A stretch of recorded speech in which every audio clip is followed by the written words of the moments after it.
Good morning. This is Power Conversation. Join me on a Monday and a Wednesday from 8 a.m. as we dig deeper into issues that are trending in our country. Our guest this morning, Keron Rose, teaches persons how to build their digital presence and monetize their platforms. He focuses on digital marketing, e-commerce, and he also hosts podcasts and does a lot of writing. So this is a very powerful person. Just before Karen comes on, please reach out to us on the chat or call us on 222 Talk. That's 222-8255. If you're in the US or in Canada, it's toll free 866 525 1099. That's 866 525 1099. Or you can do WhatsApp 868-318-1021. And of course, we've got the Power 102 digital app. So there are a range of things you can do if you just want to make a comment, if you want to ask a question, if you want to make a suggestion. So having said all of that, Keron, welcome this morning, and tell us, who's Keron Ross? Thank you for having me, Denise. Always a pleasure anytime we get a chance to have a conversation. So, who is Keron Rose? Keron Rose is a digital strategist that likes to work with Caribbean business owners across the entire region and diaspora, really helping them to, be self-sustainable and participate in that global economy. I am a student of life. I am a student first before anything, and I've started to really embrace the role of, being a teacher. Being able to come to the Caribbean with, everything that I've come with from Canada and just being able to be in this position where I can share my knowledge and help others navigate this digital space that I find so interesting has really become, a focus of mine. So that's just a little bit about me. Yes, thank you very much, Keron. And you've just told us a little about you, and you mentioned Canada. Yeah. Did you live in Canada? Yeah, so I mean, everybody hears the accent. They always want to know, where is this freshwater Yankee from? And yeah, so I'm a born Trini. So we left when I was a couple months old, and I lived in Toronto, Canada, from a baby till about my just before my 28th birthday. Before making the decision, you know what? I think it's time for a change. So you thought it was time for a change and came back to Trinidad. Yeah, so right around, I think one of the biggest misconceptions about Canada in particular is that Canada has the smallest population of all the G7 countries, right? So when people look at the landmass, they think the populations rival that of the U.S., Europe, or China or India, and Canada alone has less than 35 million people. It's a very small in population size. And with that means, very limited opportunities in comparison to some of the other countries. So right around 28, a lot of my friends had moved out of Canada and were resettling in Europe, who was, becoming flight attendants, working on cruise ships, living in Asia, going over to South America. A lot of my friends had moved. And right around when I was deciding to move to Trinidad, I had about 10 of my friends from Toronto all moved to Trinidad right around the same time as well. Got jobs working at Maple Leaf Academy teaching, and then other jobs are around the country. So I didn't come here alone. But I was able to do it because I'm a dual citizen. And like I said, right around when all of my friends were starting to move or starting to think about where can they find their place in the world? We were going to school, getting our education, but they couldn't break into the job market. People just started to kind of, shift out of Canada. And I thought right around that same time, it was a good opportunity and time for me to make that shift as well. Okay, so you made that shift. How long have you been here? It is 10 years now. I had 10 years. And how has that 10 years been? S- You know, It's you've been, honestly, go ahead. Sorry, go ahead. I'm saying that you've been here for the last 10 years. And I would say it's not been our best 10 years. It's been a very challenging 10 years. So I don't want to, to influence your thinking on it. But for 10 years, you've been here. Tell me, how has that been? It has been the greatest decision I've ever made. And I know it sounds weird when I tell people that, but being able to come here, and like I said, when I left, I was really trying to figure out, who I am and what I wanted to do with my life. And I moved here. It might not have been the best 10 years, but I moved here at the perfect time because that's when the technological shift had started to happen in Trinidad. Like when I moved here, I remember waking up the next morning and I got the Wi-Fi from my aunt and I'm signed in. I'm trying to watch some Netflix and Netflix is buffering and I'm a tech guy. So when I see Netflix buffering, I'm like, wait a minute, Netflix could work on almost any speed. What's going on here? And when I ran a speed test, we were at like 1 kilobit per second. It wasn't even, it was barely high speed. It was just above dial-up. And this is, coming into 2014. And I was like, listen, if the internet is this slow, I'm getting on a plane tomorrow and I'm going back to Canada. But then just doing some homework, I realized that, my aunt, they never really knew that there were there were some faster options available at the time.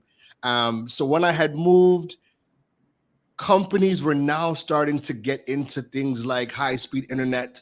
4G LTE did not roll out as yet, but because I came right on the cusp of these things rolling out, a lot of my skill sets, I used to work at Apple back in Canada. I used to also work at a company called TELUS and Rogers Communications that were in the smartphone industry. So right around when the technology started to kind of move the needle in Trinidad, my skill sets came at the right time because I started to realize that there weren't many people that were educating about technology. And back at Apple and TELUS, that was the main thing that I was doing. As much as you're selling technology, we used to have workshops, we used to have classes. We had to teach people how to utilize the technology and sensitize the public to the technology that we were selling.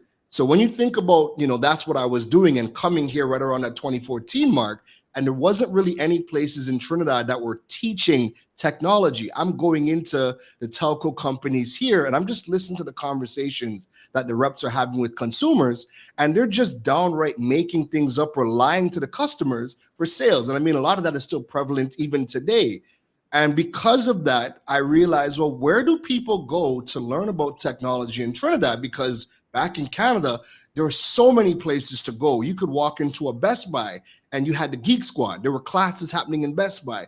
You go into Apple, you're teaching you how to do smartphone photography, how to build applications, how to do mobile banking, they're just teaching you a whole long list of stuff in so many different places. That doesn't happen here in Trinidad, even to this day. So I took that as an opportunity to start building my brand. At the beginning, at that time, was Droid Island, and teaching people how to utilize technology. And honestly, like I said, it was just the perfect timing because since I started my business in 2015, it's never stopped for me. It's been on go ever since. Lovely. And you just triggered me with something because you talked about going on the internet and it being slow. I don't think that has changed. And I'm going to call out my internet provider. Who gives me trouble every day. So I don't think it has changed. And then when I check to see the speed, oftentimes the speed is, well, I don't know I don't know the language. Yeah. It's 28 upload and 5 download. So I'll move away from my trigger. That question. Has it changed? Has the speed changed? Has the tech changed? Yes. I absolutely. Like, I mean, when I touched down, it was green dot, and green dot was murder. So over the years, the speeds have definitely got a lot better. Like we are, you can get up to like 500 megabits per second, depending on the carrier that you are with. You can get that.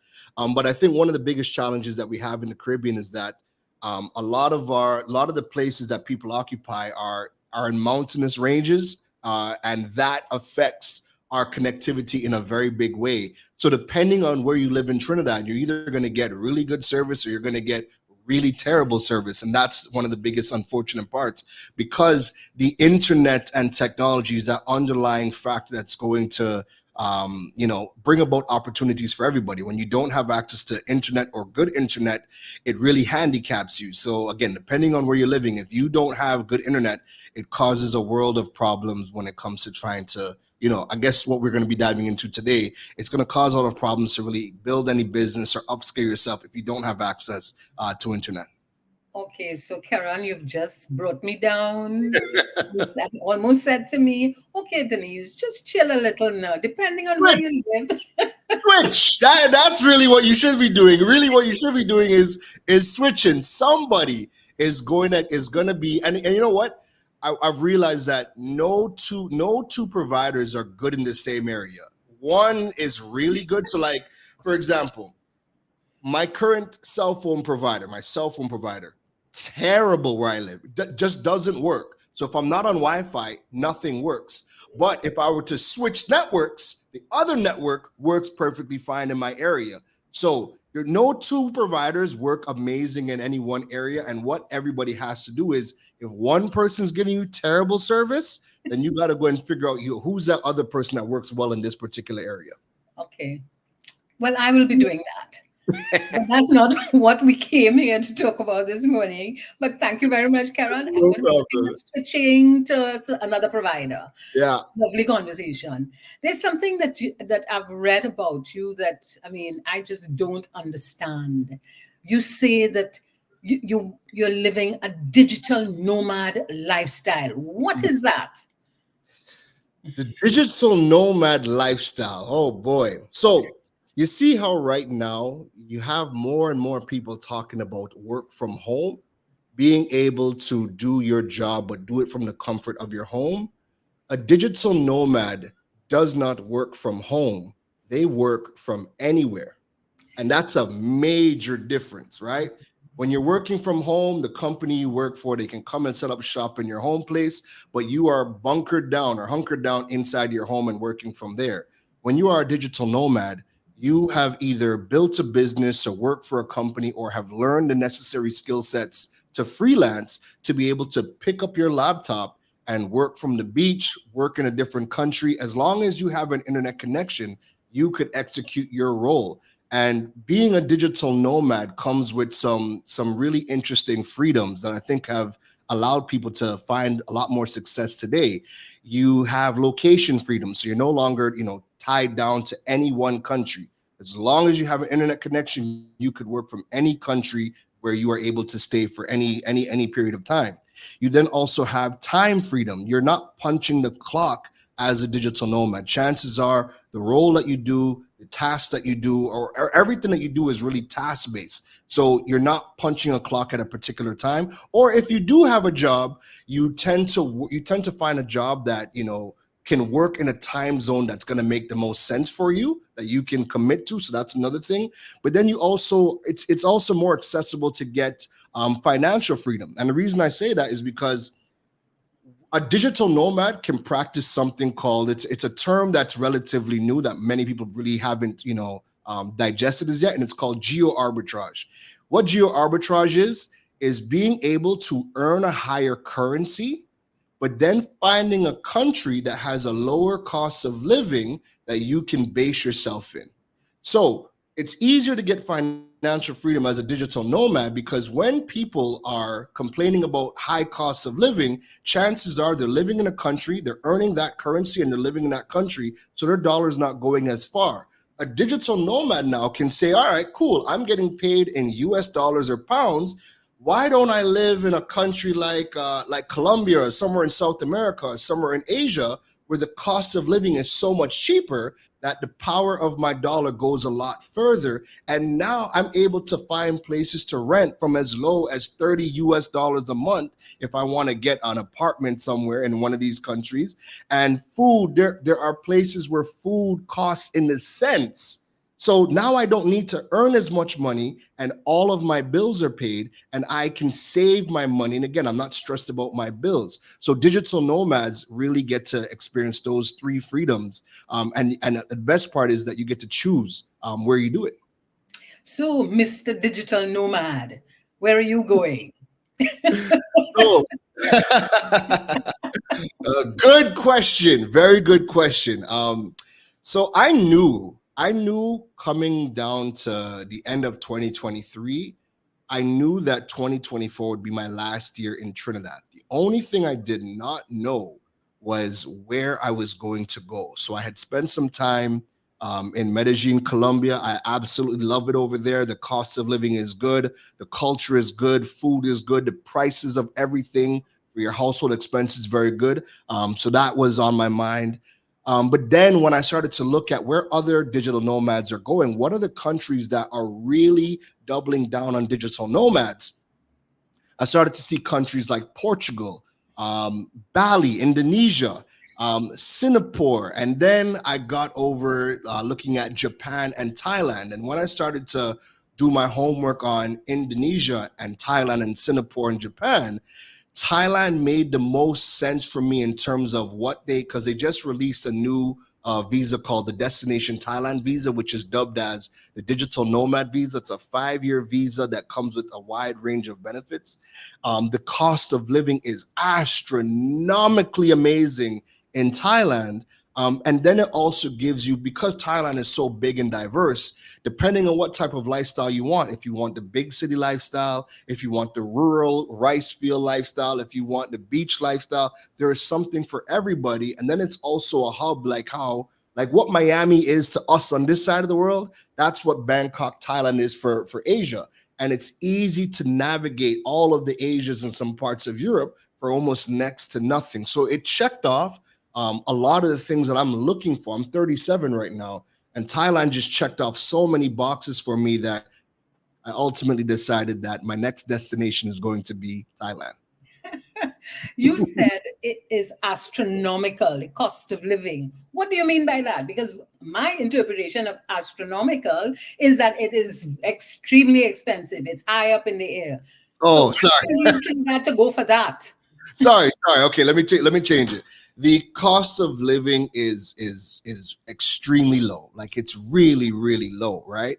And because, like I said, Thailand is so big and so diverse, you could live on the extreme cheap end. Like you can really get by on 1,000 to 1,500 US dollars a month. 1,000 US is what the average salary is in Trinidad right now, $6,000, right? Or just under $7,000.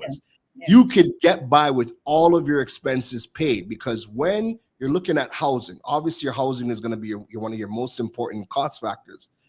If you want an apartment, and it sounds crazy saying this, and a lot of people don't believe it until you are in contact with people that are living there and they're vetting it for you and they're validating it for you. But if you want to get an apartment, apartments start as low as 20 US dollars a month for apartments. Now, when you're over there, you're like, well, I don't want to just go to an apartment, right? I want a little bit of luxury, because luxury living over there is extremely affordable. So condos in Thailand start, the cheapest I've seen with my own eyes is 190 US a month.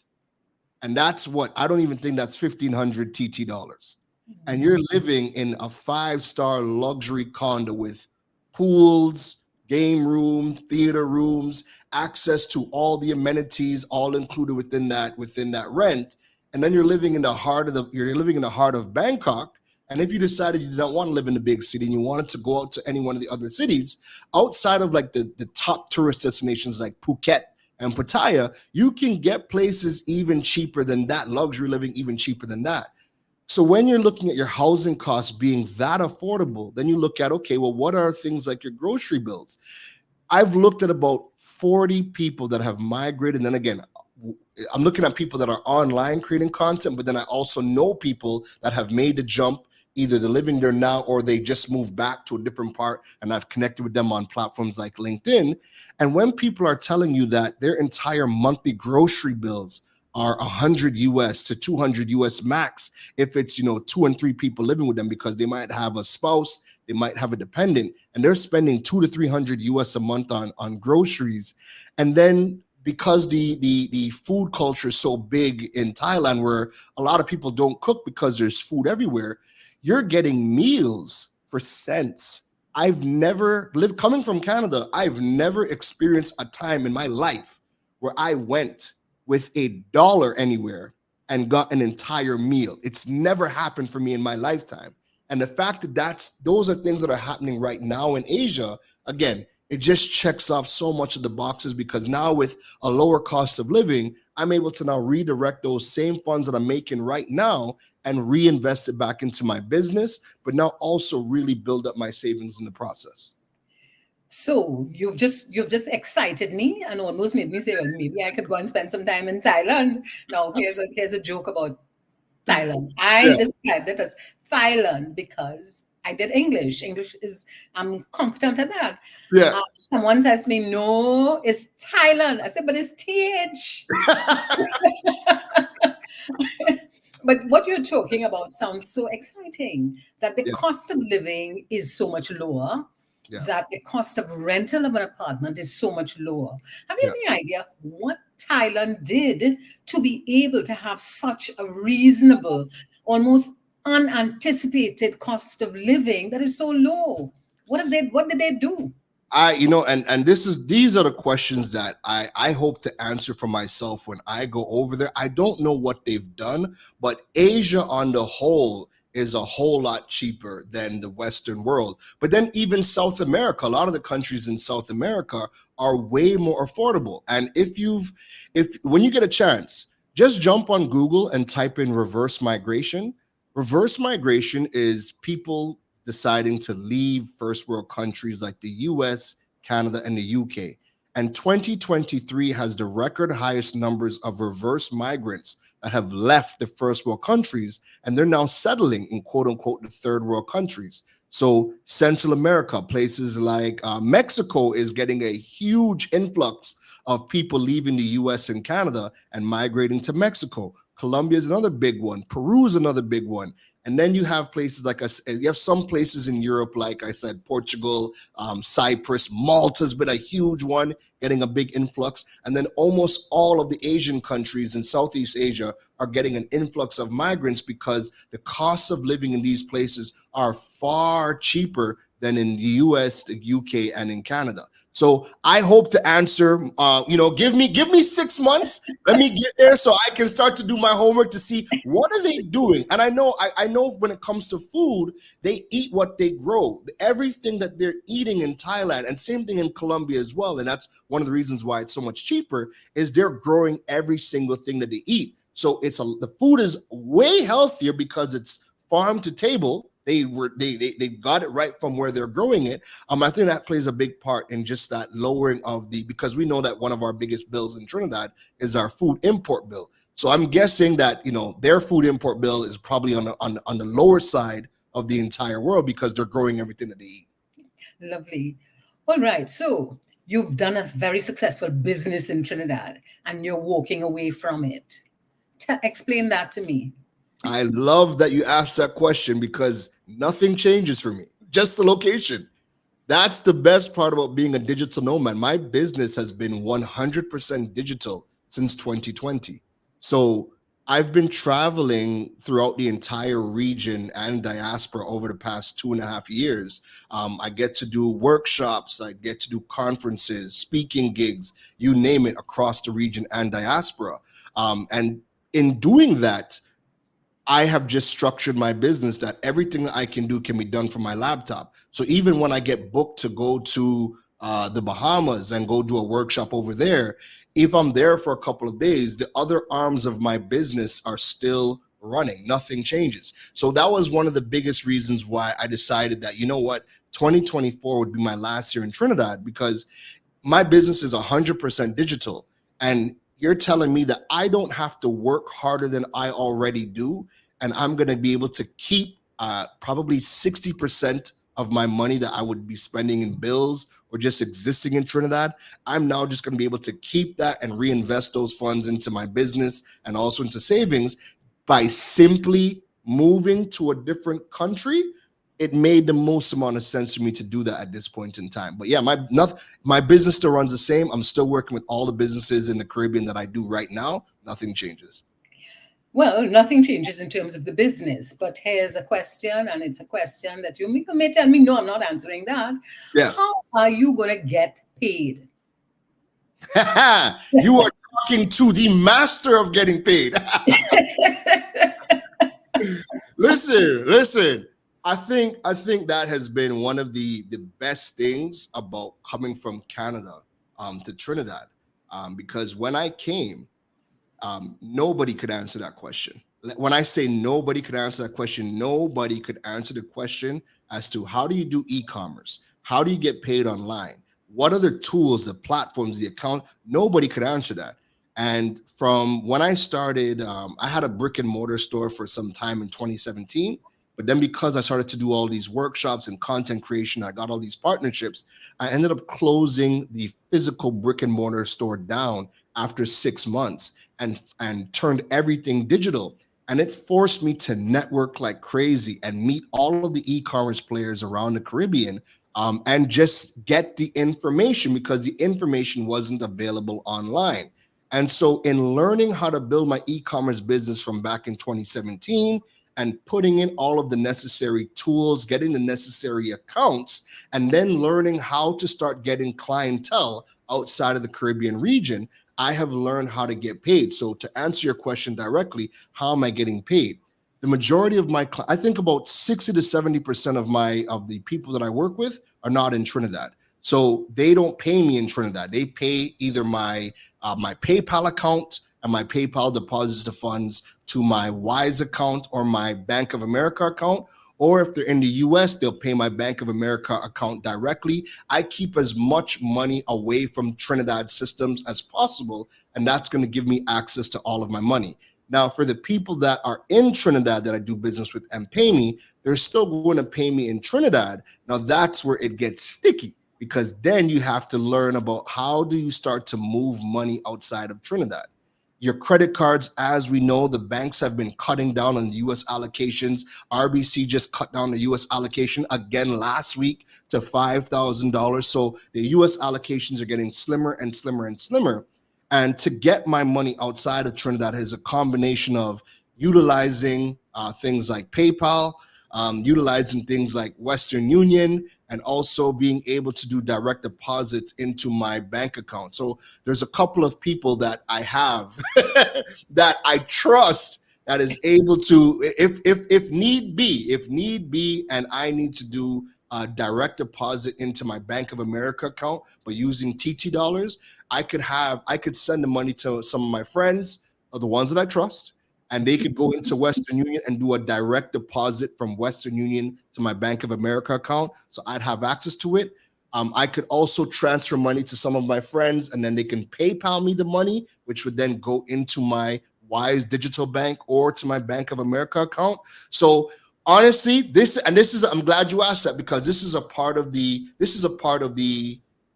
number one reason why I decided I don't think I could live in Trinidad anymore, because we don't understand that we are financially trapped. In Trinidad and Tobago, we are financially trapped. And the reason I say that is because we have people right now, we know crime rate is ridiculously high.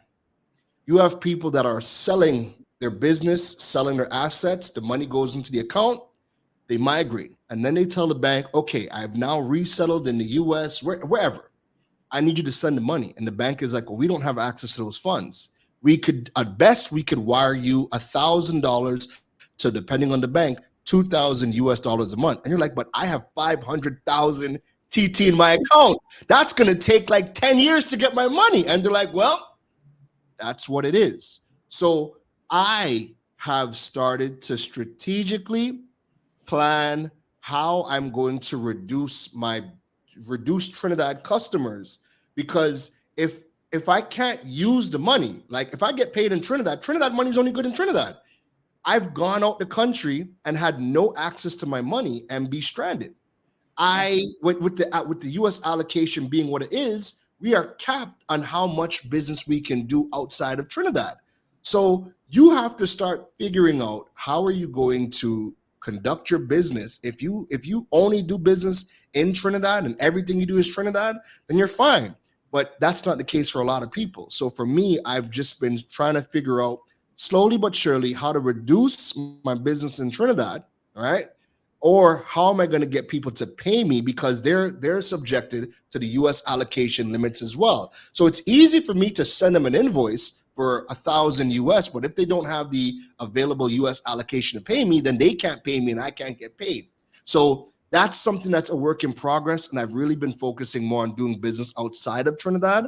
That way I don't run into the payment problems. But when I get paid in Trinidad, what I'm doing with the Friends, PayPal, Western Union, those are the ways that I've been able to move money outside of Trinidad. Amazing. And what you've just described there and shared with us is so important. So, what would you tell a young person who is beginning to run their digital business? Would you tell them, listen, try and focus on some people outside, or are we going to continue to lose talent because we don't have a system that is open enough for people to export the money and use the money outside? So, what's your advice to a young person? So my advice to not even just the young people, to everybody, because right now I have people that are in their 70s that are coming to me about this exact same problem. This problem knows no age boundaries, right? People are building business because it's Trinidad's a small market. There's a finite number of job opportunities, and a lot of these jobs don't pay well as well. So people are trying to figure out how they can start to earn additional income. So for anybody who is, trying to build a business or earn a side income, you want to stop focusing on what you can do in Trinidad. That's number one. There's a paradigm shift that has to happen. You are a part of the global market. And over the past couple of months, I have been educating people on digital skills. And some of those digital skills, there's reports that are coming out of what are these skill sets in business, data science, technology, you name it, that are in demand globally. And if you can start to learn what are the skill sets that are in demand globally, what is going to get you a job working for a company outside of Trinidad? What is going to give you a skill set where it's going to allow you to get clientele outside of Trinidad, right? You can start to participate in the global economy and the global workforce. That way, when somebody pays you, it's easy for you to open up a digital bank or open up a bank in another country. We have those facilities available to us. But when you open those things up, do you have a job or a skill set that's going to be able to generate income into those accounts? Now, Trinidad still benefits because if you're still living here, just like the rest of the world that's been opening up their borders to digital nomads, the rest of the world has realized, hey, if we can get people who are coming with their own clientele or their own jobs remotely, and we get them to base themselves here, they're going to be spending all of their money here. So you can still live in Trinidad, but get jobs outside. And then even when you're banking, even when you're getting paid to a bank or an institution outside of Trinidad, you're still living here. So you're still going to be spending your money here. But now you don't have that cap on your money like you would if you were bringing the money in. I'll give you an example. There's a guy who is a sales manager for a tech company who made a huge rant the other day on TikTok that's been going viral. And it's because he got this job. The job is, it's out of LATAM. So they're paying him in US dollars. But what he did was he opened up a local US account and he brought the money in. The money went into his local US account. So he has the money there. He has the US. And his thinking was he would just be able to go into the bank and get the money because it's his money. So when he went into the bank and he was like, hey, I'm here to make a withdrawal. I need $1,500. The first question they ask is, well, what do you want 1,500 US dollars for? And he's like, well, mind your business. I don't need to tell you why I need 1,500. Just give me my money. It's my money in my account. Worse off, it's in my US account. Just give me my money. So they're like, well, we don't have it to give you. So he's like, well, how could you tell me you don't have my own money to give me? And they're like, well, we don't have US currency to give you. So he was perplexed why he was unable to get the money. But again, people don't understand the foreign exchange shortage and the depths of it until they're going through it themselves. So he has now brought in he's generated his own US currency, and he has no access to the money unless he sells the US to the bank and convert it for a garbage rate and just take the TT, which he did not want to do. But again, it's not until you're going through it do you realize just how bad of a problem we are in Trinidad when it comes to the foreign exchange problem. you know. And our conversation was on digitization, but the foreign exchange issue is so important. It's I, major. I know people who have sold their houses in Trinidad, sold their houses, and they've gone abroad, making an assumption that I've sold my house, therefore I can afford to live abroad because I can get the money. And they are struggling because they sold the money is in the bank, and they're abroad and they can do nothing. Now, that something is absolutely wrong with that. And there's a digital connection from that, as far as I'm concerned, because when you go to open a bank account in this country, it takes you, I don't know. But if you go abroad, you can open a bank account in 20 minutes. So the foreign exchange issue is absolutely critical. How do we begin to have people speak out about that so that we begin to change that? What are your suggestions? Well, on a day-to-day basis, right? I think this has served me really, really well. Being able to come to the Caribbean and do well Caribbean wide is that I've never looked to anybody to help me. I've just figured things out. So what I will always tell people first is you need to take front. You need to start taking accountability. You need to start learning in-demand skills, learning how to open up accounts outside of the country, because there are many people that I know, all of the people that I'm really good with, people are not struggling. They've just learned over the years how to build their business, how to build their brand, and get paid and keep the money outside. So they're doing well.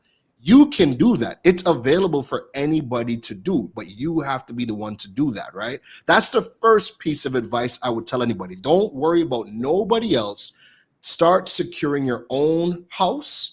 Learn the skills, open up the accounts outside of, you could walk into a Bank of America and open up a foreign citizen account. You can do that. You can open up a Wise account. If you Google Keron Rose Wise, I have a whole document and videos of opening up the Wise digital bank account, and I use that every single day. So you can do a lot of things right from here. The second problem, outside of you securing your own self, as the Minister of Finance has said, they ain't riot yet. So until people truly understand the depths of how bad the foreign exchange problem is, because like I've said, I have traveled and I have been stranded without my money. I have money, but I had no access to the money because I've hit my US allocation limit. And when I'm asking the bank, hey, I have money, I need at least a temporary credit increase from my US allocation as I'm stranded, the bank's response was, well, that's no problem. Come into the branch, fill out this paperwork. It's going to take a month to do the increase and you'll be good to go. I'm like, no. You've misunderstood me. I am not in Trinidad. I am outside. You have all of my money. I need a US allocation increase on my credit card to be able to eat, to buy a burger, something. And they're telling you, well, we can't help you. So it's not until people are starting to travel and they hit the US allocation, it's not until people are starting to conduct business, because a lot of people in Trinidad have never left Trinidad. So it's not affecting them. A lot of people in Trinidad don't have a business, so it's not affecting them. So they don't understand the depths of the problem because they haven't had those challenges yet. But for those of us that have the challenges, we understand it's an absolute nightmare, and it's reason to reconsider living in Trinidad. It is, Karen. I mean, you're explaining some stories that I have experienced. Recently, we were abroad and we wanted to take some friends out to dinner.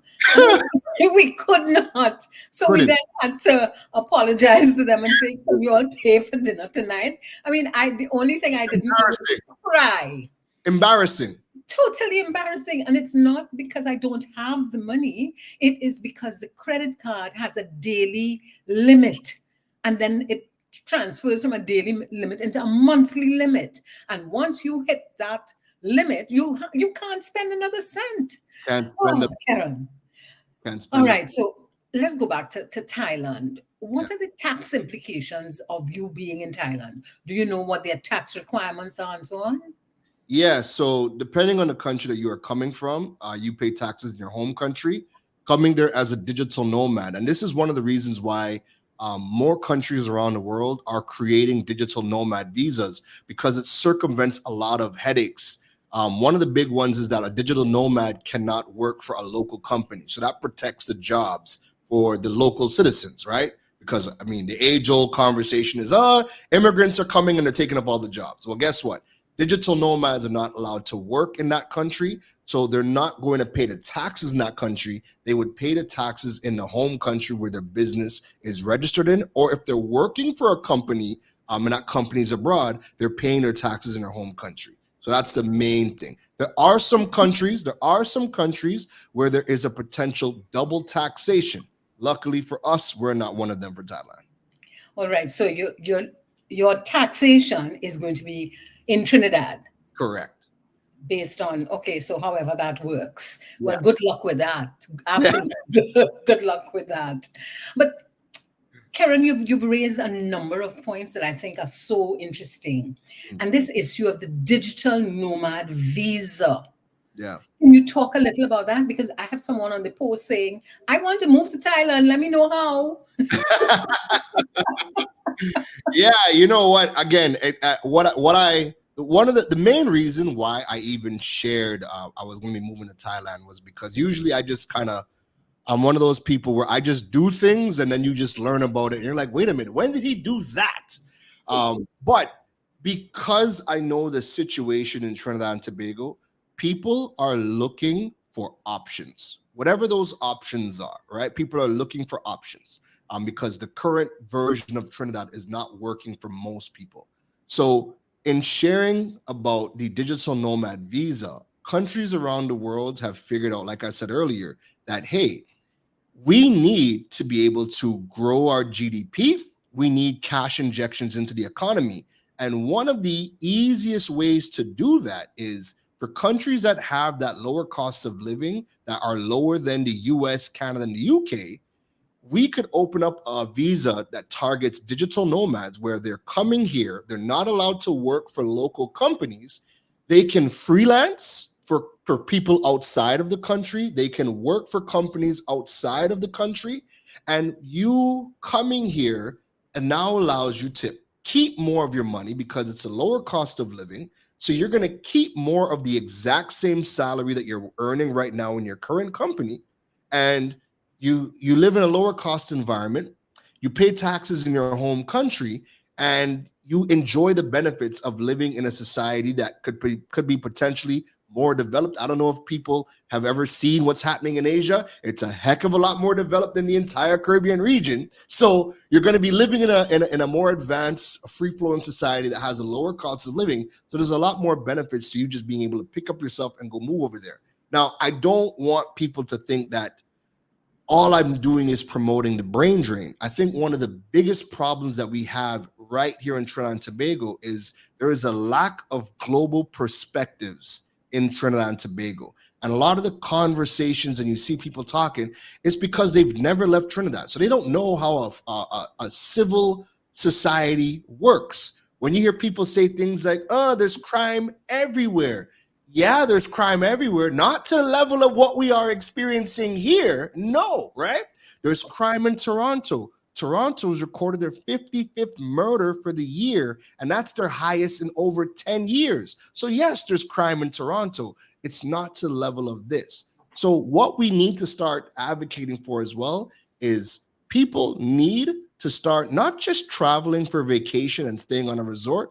People need to go and live outside of the Caribbean. Go live, I don't care where you live. Go live somewhere else for a year, 2 years. And then when you come back, you're going to have way more experience. You're going to understand how a lot of these countries and societies work so you can be a way more productive citizen in Trinidad and Tobago with a better mindset and just a better thought process so you can be more productive living here.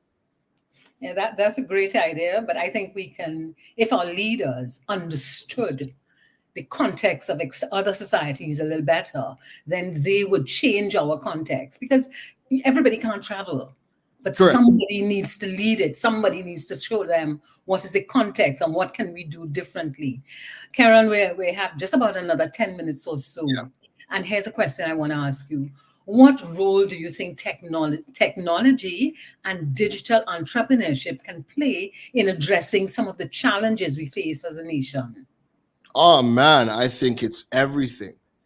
People don't understand yet here that when you say things like, there's a lack of jobs, there's a lack of opportunity in Trinidad, you don't need Trinidad to give you opportunities. I did not need Trinidad to do anything that I do. I don't have to do anything in Trinidad. But when you understand the digital world that we are living in now, the skill sets that you learn do not have to come from any school right here in Trinidad and Tobago.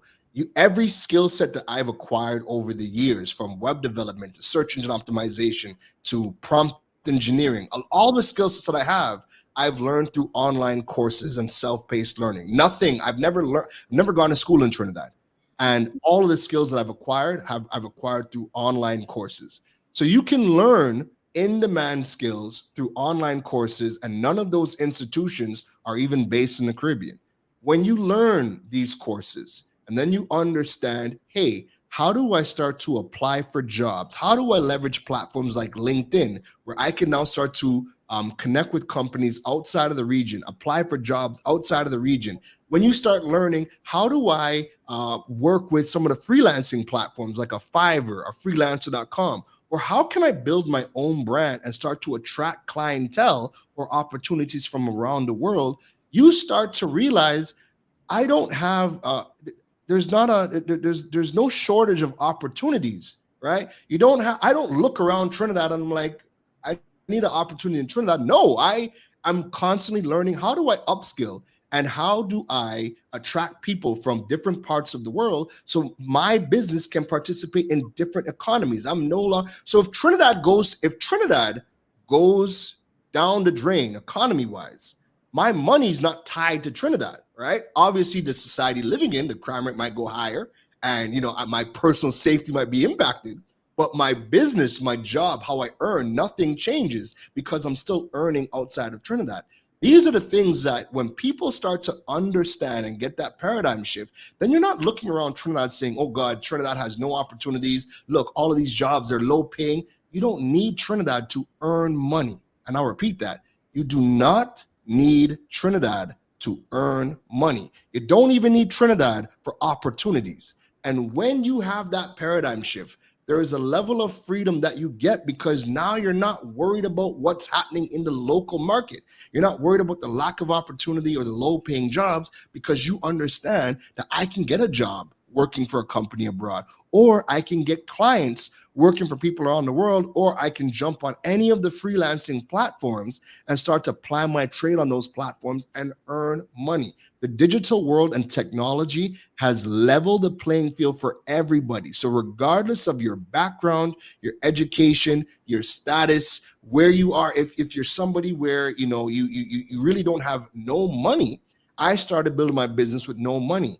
But as long as you have a phone and an internet connection, I don't care if you're teeth in the internet connection. I don't care if you're sitting down in a coffee shop every single day and using free Wi-Fi.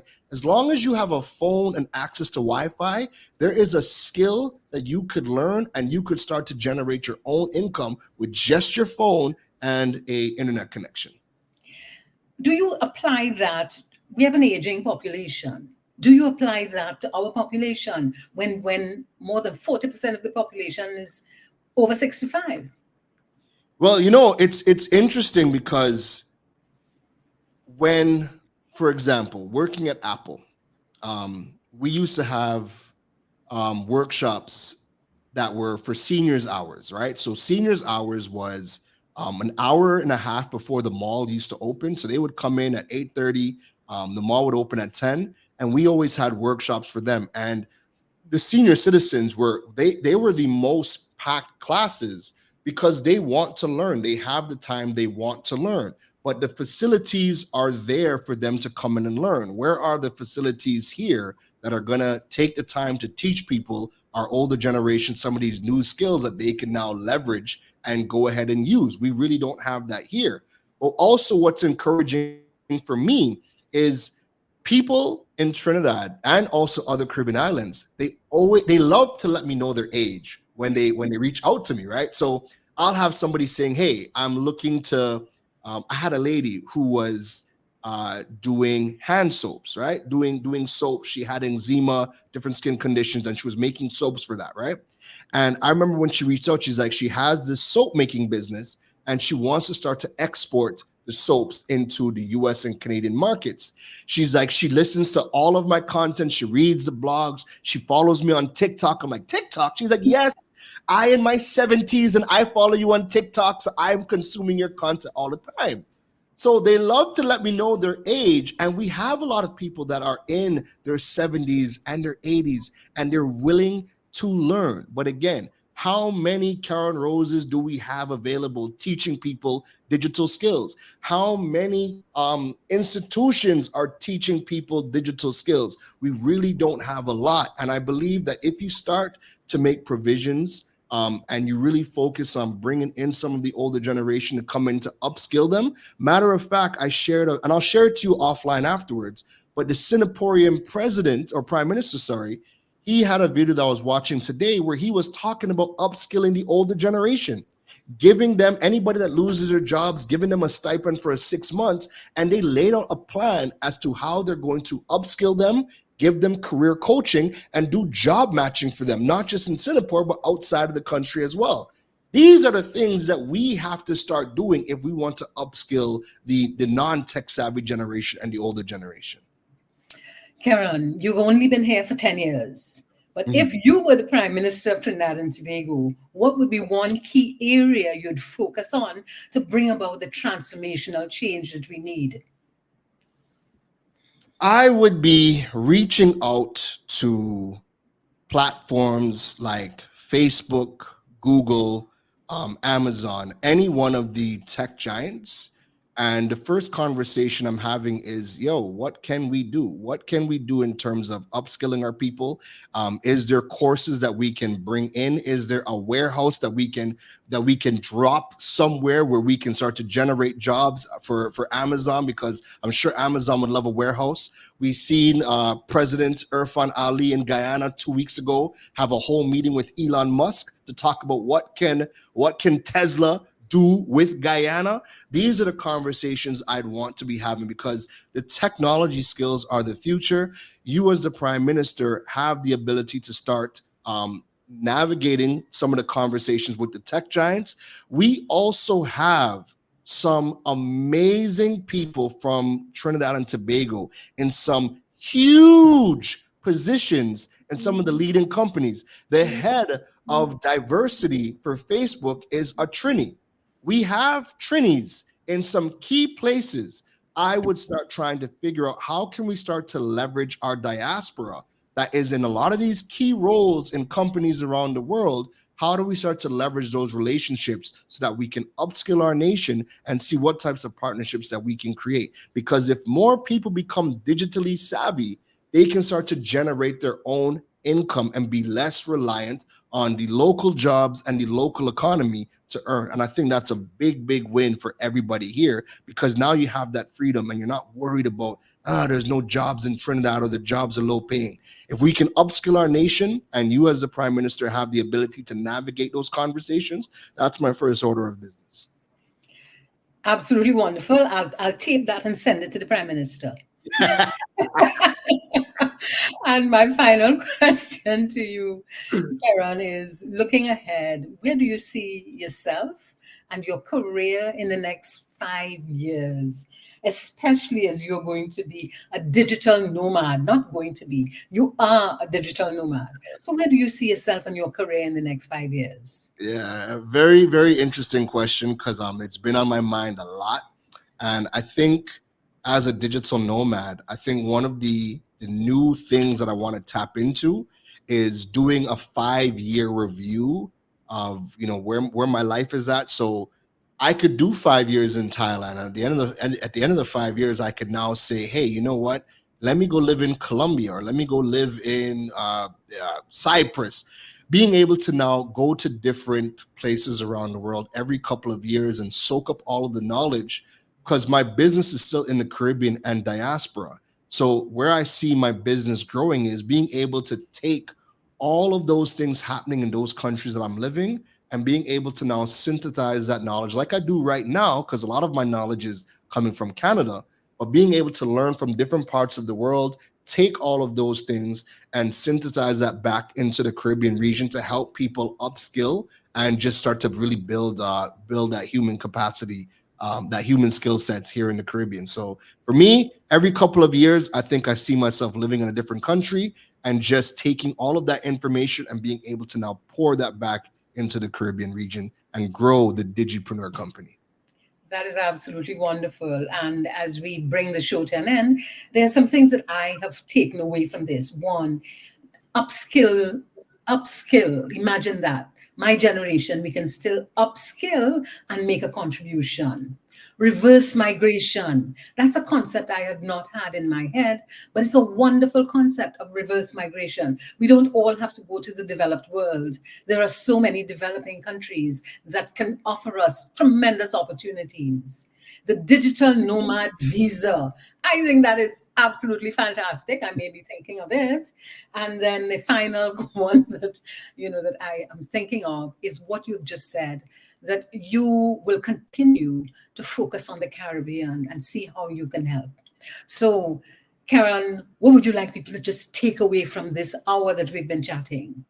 The biggest takeaway is that you don't need to rely on anybody to give you the opportunity. As long as you are somebody that is willing to take front and take accountability for your own choices and your own career path, the information to learn new skills, you can do that on your own. The ability to earn your own income or create your own revenue streams for yourself, all of that is available to us right from Trinidad and Tobago. I was able to come here and within a short time frame of 10 years, do all of those things for myself without the help of anybody locally. You can do that too. And that is something I want to implore and empower everybody here listening to be able to do that for themselves. Thank you ever so much, Keron Rose. It's been absolutely wonderful chatting with you. And I look forward to seeing you. Enjoy Pleasure. Thailand, and please remember that Trinidad needs your support. And please remember that as a digital nomad, you need to open up that area for other digital nomads to join you. Thank you very Absolutely. much. Thank you for having me, Denise.